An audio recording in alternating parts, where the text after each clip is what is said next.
Diri kita nak jadi seorang yang rajin. Boleh?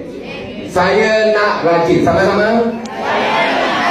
Tone yang rendah dulu. Saya nak rajin.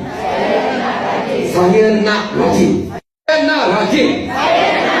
Saya pasti nak rajin. Rajin itu membawa kejayaan.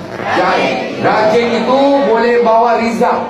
Kalau anda rajin, anda akan berubah. Rajin jaga kesihatan anda. Ambil tanggungjawab. Kesihatan itu tanggungjawab anda.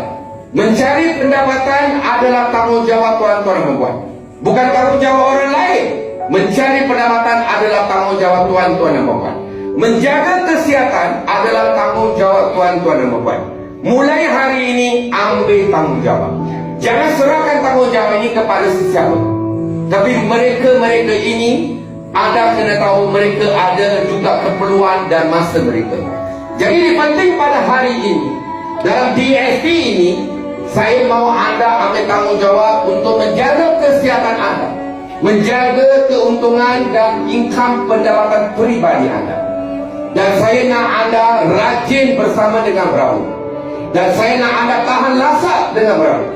Sebab dulu adalah cerita dulu, hari ini kita cerita hari ini. Matahari semalam tidak akan mengeringkan baju hari ini. Jangan ingat anda adalah orang yang terror sangat. Sebab itu cerita lama.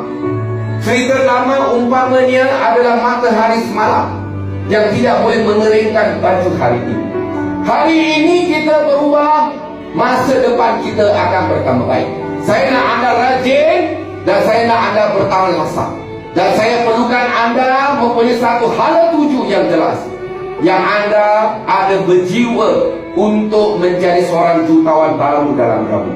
Maka saya hari ini mohon, dan saya mohon kepada anda, 18 bulan yang akan datang, kita sasarkan keahlian yang join di bawah kita lebih kurang 5,000 ahli.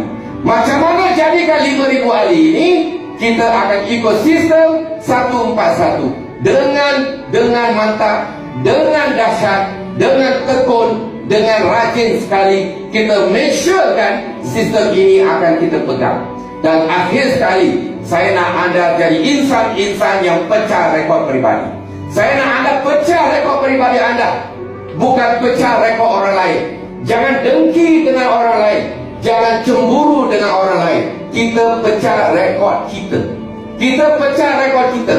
Pecah rekod bermaksud buat sesuatu yang anda belum pernah buat. Pergi ke tempat yang anda belum pergi. Maka